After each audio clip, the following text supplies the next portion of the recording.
Elizabeth Warren just came out 2 days ago, 3 days ago, and voiced some really, based on some false facts, negative concerns against Bitcoin. How do you see that? I think politicians they're going through a learning process.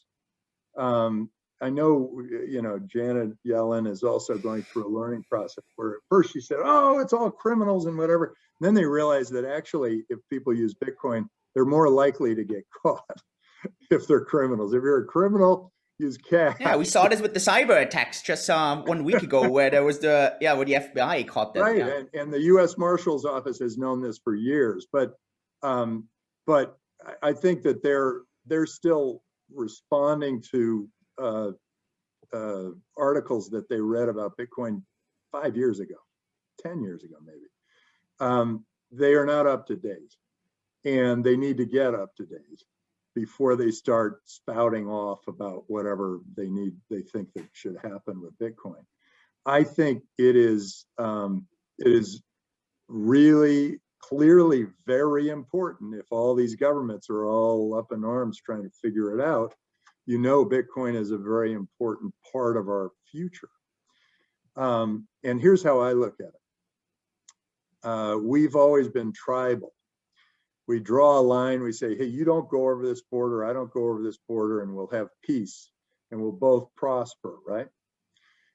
That happened for a long time. And then all of a sudden the internet opened up the world, and we realized, hey, I can trade with you and we're both better off.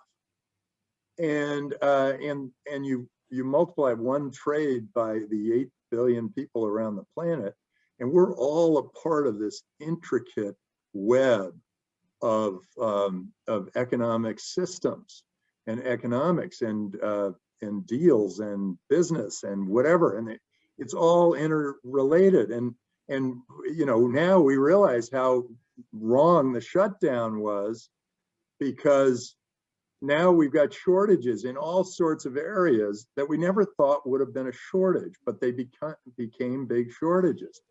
So I think you really want, you want freedom and you want trust in your system. And now we've become a global people. And in some governments, some people in some governments are trying to go back to being tribal. And these geographic borders are meaning less and less and less to all of us.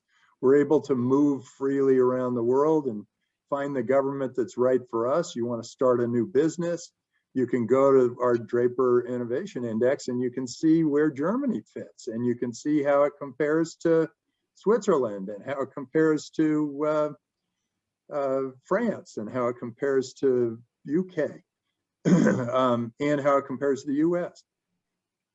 And then you decide, well, where do I want to start my business? Well, it's going to be the country that provides the best freedom and the best trust.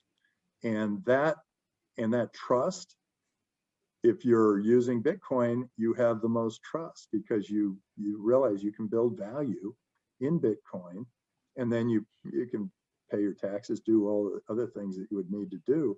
But the governments that are the most accepting of Bitcoin are the ones who are going to thrive.